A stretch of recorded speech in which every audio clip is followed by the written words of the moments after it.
a gente vive assim, critérios. Você tem que chegar, você tem que lavar as mãos, você tem que se higienizar, você tem quase que passar por uma embalagem a vácuo para depois sair limpinho. E quando você entra lá dentro, as pessoas não te informam como seu filho está, as pessoas escrevem o tempo inteiro, tem muito o que fazer, e você passa por ali como quase um ser transparente, né? Você fica aquela noite toda angustiada, esperando chegar o próximo dia para saber como que o seu filho está. E chega naquele dia, as pessoas não dão o menor valor a isso. E não tem um critério de informação, de dizer assim, olha, o seu filho está melhorando, o seu filho esse dia, nesse momento a gente pesou e seu filho está pesando tanto, seu filho está melhorando, ele está mamando mais, ele está indo para a sala de pré-alta, ele está tendo uma evolução boa. Não existe isso. Isso daí é uma coisa que infelizmente, né, tinha que ter com a gente. Porque ninguém faz ideia. Quem não passa, não sabe. Mexeu com a minha forma de abordar a mãe no horário da visita, de dar notícia à mãe, saber como eu vou falar e o que eu vou falar naquela hora, o que naquela hora ela pode ouvir, que vai valer a pena para ela ouvir ou não, porque de repente é uma notícia que eu vou dar, não vai interferir no prognóstico do bebê, mas vai interferir nos sentimentos dela, entendeu? Eu tento, pelo menos, tranquilizar o máximo possível, dependendo do contexto que o bebê vive, para ela vir mais tranquila para cá, para ela passar tranquilidade para o bebê, para ela conversar com o bebê dela. E a gente acaba, porque o bebê, a mãe, é tão doentinha quanto aquele bebê que está ali dentro. Ela precisa tanto de cuidado quanto o neném, entendeu? Então, hoje eu tenho uma forma de abordar muito diferente da de antigamente. Eu vou conversar do bebê com a mãe, mas tendo cuidado de tentar tomar cuidado com aquela mãe também. De forma nenhuma. De forma nenhuma.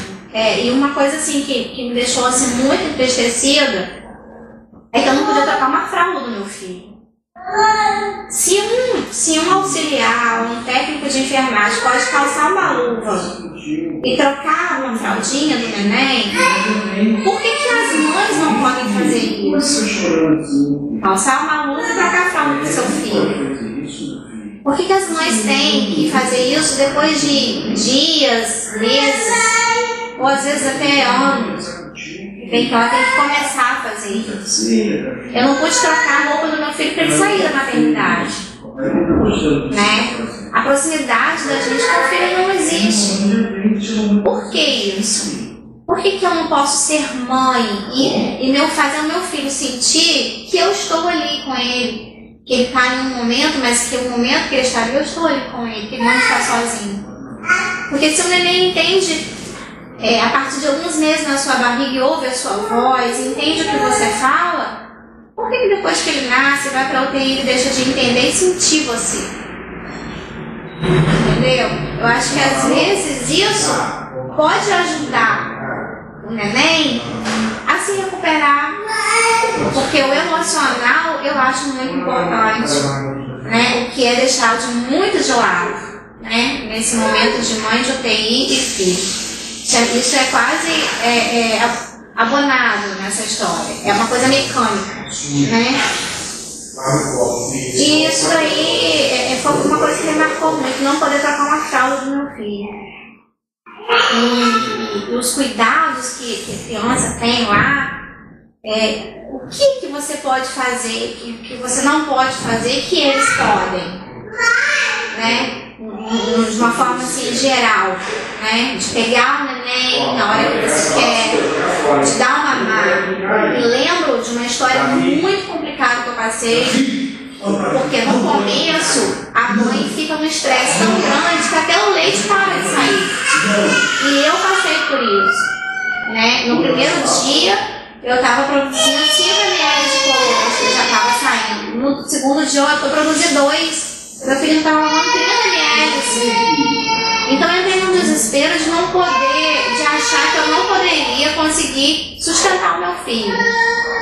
E enfim, quando tudo começou a fluir, meu filho já estava na pré-alta, uma enfermeira, quando meu filho começou chorando com muita fome, e quando eu fui dar uma mamar ao meu filho, ela entrou.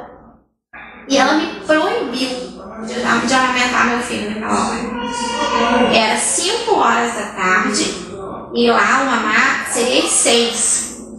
E ela disse que meu filho tinha que ficar até às 6 horas sem mamar. E que lá eles têm um critério. O mamar era de 3 em 3 horas e não se falava mais nisso. Eu falei, ele estava chorando muito. O que eu faço? Ele está chorando muito. Você não é mãe? Então acalente-o. Mas isso traumatiza as pessoas, isso machuca, isso vai na alma. Porque você vê o seu filho chorando, o seu peito saindo leite, você não pode dar mamar ao seu filho, porque tem um critério a ser seguido. Então você vê uma quebra, né, nas ideias de cada um, nos critérios de cada um, da forma que as pessoas trabalham lá dentro. Não existe a forma com que agem, né, para te favorecer. Isso não existe. O favor é sempre de cada um. A enfermeira-chefe quer favorecer o momento dela e o trabalho dela. A pediatra uma pediatra já enxerga de uma forma, a outra já enxerga de outra forma. O ambiente da UTI, ele é muito frio. Eu nunca tive contato com uma UTI antes. E a princípio, quando eu entrei na UTI para conhecer a Aimee e comecei a vivenciar com ela lá dentro, o contato com as outras pessoas que estavam lá dentro era muito frio. Então, o médico chegava e dava o resultado do exame e acabou, e ele saía. E o restante do tempo eu ficava ali sozinha com minha filha, tentando dar um carinho a ela, mas sem saber como. Então a gente não tinha orientação do que a gente poderia fazer até então como forma de demonstração de carinho. A gente só sabia que não podia encostar na incubadora, que tinha que lavar as mãos antes de entrar, que não podia entrar com anel, brinco, cabelo preso. Mas como a gente poderia demonstrar carinho para uma criança que a gente não podia tocar, que a gente não podia pegar? Como a gente poderia chegar até essa criança? Será que ela me ouvia? Será que ela me via? O que será que ela podia sentir de mim? Até onde a minha presença poderia ser importante para aquela criança que não tinha o meu contato? Até onde eu poderia ser mãe para uma criança que eu não podia tocar? Então essa era a maior dificuldade. E em relação aos exames, aos procedimentos pelo qual ela passava, eu não entendia muita coisa. Então, muita coisa do que me falavam era muito subjetivo. Eu ouvia e tentava imaginar o que poderia estar acontecendo, pesquisava na internet o que era alguma coisa próxima daquilo, mas saber exatamente o que minha filha estava passando, eu realmente não sabia. Eu não sei se isso era, de repente, proposital, uma forma de eu aliviar um pouco o meu sofrimento, eu não saber por tudo que ela passava, mas a verdade é que eu não sabia o que acontecia com ela. Eu sabia por alto alguns resultados e algumas vezes alguns procedimentos, mas numa linguagem tão distante da minha realidade que mesmo quando me informava o que acontecia, eu continuava sem saber. Cada um tem uma forma de te falar. Na verdade, a gente começou a detectando as pessoas lá dentro que tinham afinidade com o trabalho que eles estavam fazendo, que amavam realmente o que eles estavam fazendo. E a gente começou a ter afinidade com pessoas da enfermagem, alguns médicos, e a gente se aproximava deles. É onde a gente achava um abrigo, um certo abrigo, para a gente se alojar ali, e dali a gente ter uma segurança. Né? E nesse dia que eles estavam lá, a gente falava assim, poxa, ainda bem que fulano tá aí. Ainda bem que o Cláudio tá aí. Que foi alguém muito importante para nós. Ele era da enfermagem, né? Mas ele foi pra gente um mestre ali dentro. Que passava segurança pra gente. E que acolhia a gente. quando meu filho raspou a cabeça dos dois lados, que eu cheguei no dia e vi, desmoronei, ele falou: mãe, vai crescer, calma. Mas não existiu ninguém falando assim: mãezinha, foi melhor, porque ainda que fosse uma mentirinha, sabe, a psicologia, mãezinha, olha, foi assim, porque a veinha não vai tanto, e depois o cabelo vai ficar lindo, e depois vai crescer tudo de novo e ele vai ficar forte, saudável. Não existe isso. Você ter um abrigo dentro da UTI, cabe a você detectar os profissionais que são apaixonados pelo que fazem e têm respeito pelas mães. Isso quem faz somos nós, não mais ninguém. E se você não achar isso, você não tem abrigo em ninguém. Você não tem abrigo em nada. Você fica realmente perdido. E antes de entrar em cada procedimento que existe, em cada momento, em cada intervalo de uma coisa e outra, que às vezes a gente tem que sair daquela sala, né, daquele lugar. Às vezes a gente conversando entre as mães, porque lá dentro a gente não pode conversar uma com a outra, né? A gente não pode ter contato. Às vezes a gente ali mesmo, a gente se consola, a gente conversa, troca as ideias. Olha, meu filho já está mamando, olha, meu filho já está melhorando, olha, eu acho que ele vai sair tal dia, tem uma previsão. E uma vai dando para a outra uma força que eu não sei de onde que vem, acho que é de ser mãe mesmo. Porque cada uma aí está mais atropelada do que a outra, né? Porque quando você pega seu filho para ir embora dali, você não quer nem olhar para trás, né? Você quer sumir dali, quer ir embora para bem longe. Por um lado, me favoreceu pelo fato de estar cercada de colegas, de ter sido bem acolhida, de ter acesso a informações a qualquer hora do dia e da noite. Eu me recordo que na primeira semana, foi quando ela realmente estava na pior fase, que eu passei o dia inteiro lá.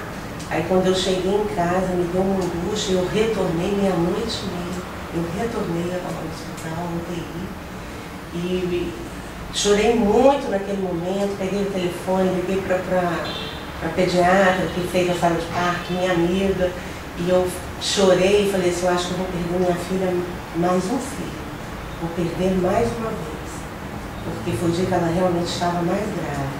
Mas o fato de eu estar ali do lado, e aí eu consegui, passei a noite inteira ali, depois voltei para casa, e aquilo ali me deu uma certa segurança, né, de estar podendo acompanhar todo esse processo. Mas por outro lado é muito angustiante quando você sabe de tudo, sabe dos riscos, sabe do que pode acontecer com o filho dentro de um UTI, das sequelas, e isso é muito angustiante.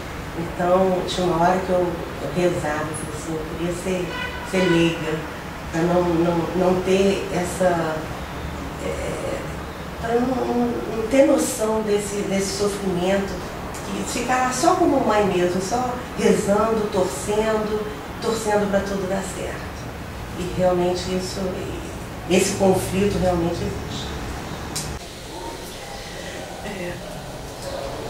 A vida aqui fora da gente, eu estou me colocando junto com outras mães porque a gente criou uma família nova lá dentro.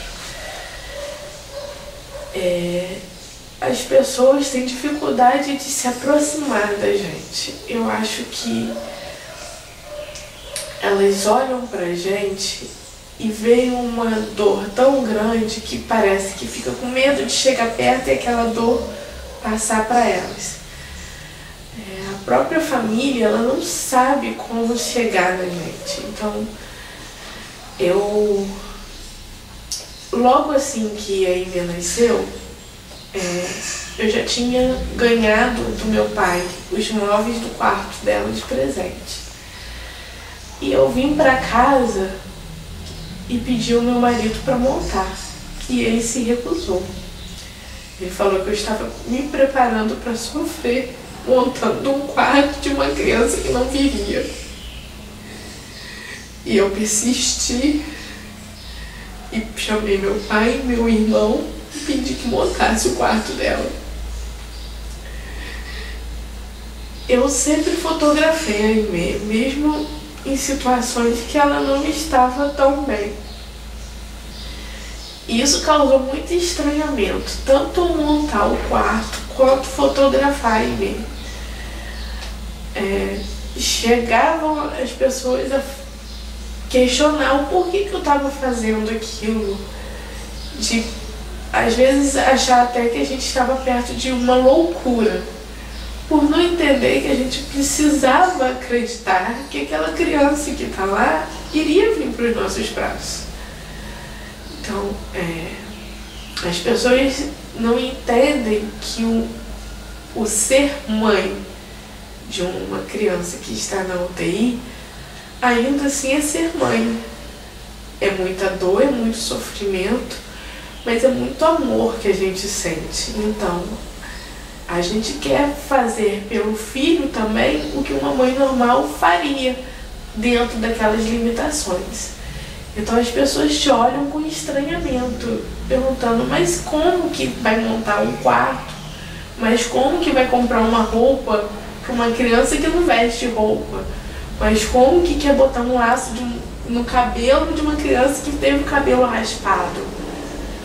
Mas a gente quer, a gente ama e a gente quer caminhar. Eu acho que falta nas pessoas o conhecimento desse amor. As pessoas conhecem muito a dor, a mãe que não vem com o filho nos braços para casa, a dor de uma mãe que não pode tocar no seu filho. Mas eu acho que esquece um pouco de ver o amor louco daquela mãe por aquela criança. Que não é um ser que está lá que a mãe espera morrer. É uma criança que a mãe está lutando para sobreviver. Que cada segundo de vida é vitória. Então, cada dia que a Aimee está comigo, eu agradeço por Deus me permitir mais um dia. E é essa luta que é diária que eu acho que as pessoas têm dificuldade de entender. A perspectiva de alta hospitalar do Felipe, ela girou em torno do ganho de peso dele, né? Então, como ele era um bebê de extremo baixo peso, ele passou por várias etapas, né? Primeiro foi para nutrição parenteral, depois ele foi para sonda, para daí sim poder mamar no meu peito, né? Então, esse foi um exercício de paciência imenso, assim. Foram mais de 30 dias para que ele tivesse um peso legal para ir embora do hospital. Esse aprendizado, né, de aprender a mamar foi bem difícil, a gente não imagina o quanto. Eu era profissional, sou profissional da saúde, e na época eu trabalhava nessa área, e a gente não tem ideia do que significa para a mãe ter um bebê que não sabe mamar, que ele vai ter que aprender a mamar, né? E que você vai ter que ajudá-lo a ensinar a mamar, né? Então, é um momento bem difícil, assim, porque a gente tem no ideal, né, aquele momento da amamentação como sendo um momento pleno, um momento delicioso, e foge um pouco disso, né? Tem uma tensão muito grande em torno disso, em torno do meu filho precisa de alimento, ele precisa ganhar peso, ele precisa vencer essas etapas. É diferente de um bebê que nasce a termo e que mama muito bem, enfim. E que aí sim você tem essa tranquilidade para exercer, né, o aleitamento materno com muita tranquilidade. Então, essa situação para mim foi bem difícil, né? E aí, quando acontece o momento da alta hospitalar, que você vai vencendo as dificuldades, dá a impressão que vai ser tudo flores dali em diante, né? Você tá indo para casa com o teu bebê, que é um momento tão desejado, tão sonhado, tão esperado, e de repente ele também não é isso tudo, né? Porque é um bebê que exige cuidados um pouco diferentes de um bebê a termo. Existia essa obrigatoriedade do Felipe mamar de 2 em 2 horas para o ganho de peso, fugia daquela coisa, né, da livre demanda, você vai dar mamar quando o seu filho quiser mamar, né, fugia um pouco daquilo. Então, claro que gera uma situação desconfortável. Não é como a gente gostaria, né? E mais uma vez, assim, é uma coisa que você tem que ir trabalhando internamente sozinho, porque não existia naquele momento, né, ninguém voltado para esse trabalho, né? Te dando segurança, te passando segurança para que aquilo fosse acontecendo com mais naturalidade, enfim. Foi uma coisa que eu fui descobrindo sozinha e que eu tive que ir vencendo etapa a etapa sozinha. É uma luta muito solitária, assim. Você não tem muitas pessoas para dividir, a não ser a tua própria família, né? E a família também está sofrendo contigo naquele momento. A família também não tem recursos para te ajudar como você gostaria, né? Então eu falo que foi uma luta muito solitária. E hoje, né, depois que passa tudo, assim, a gente vê que as coisas poderiam ter sido conduzidas de uma maneira melhor, né, com mais tranquilidade, se tivesse tido esse apoio, né? Felizmente, a história do Felipe é uma história linda, que deu muito certo. É um menino hoje com 2 anos e 8 meses, extremamente inteligente. Eu até me emociono de dizer, assim, né? Mas não foi, teve um medo muito grande para que chegasse nisso, né? Não foi com muita tranquilidade que a gente chegou nisso. E eu acho que até por essa insegurança, por esse medo, o Felipe foi um bebê extremamente estimulado, né? Existia um medo muito grande dele ter sequelas, né? O que vai ficar disso tudo, né? Como que vai repercutir esse momento tão delicado, né, para a vida dele. Então eu acho que diante disso eu consegui construir uma coisa muito positiva, né, que foi ele ser extremamente estimulado, muito amado acima de tudo, muito desejado, muito, enfim. Mas poderia ter sido mais tranquilo, né? Eu vejo que hoje assim existia muita ansiedade da minha parte. Eu sempre queria estar um passo à frente, né? Eu sempre buscava um passo à frente. É inevitável a gente se pegar olhando a idade cronológica sem fazer o cálculo da correção, né? E da idade corrigida. Então isso vai, né, gerando uma ansiedade muito grande. E eu acho que por não ter esse acompanhamento, alguém para estar te ouvindo, para estar trabalhando com você isso tudo, foi um momento que poderia ter sido vivido de uma maneira mais tranquila, né?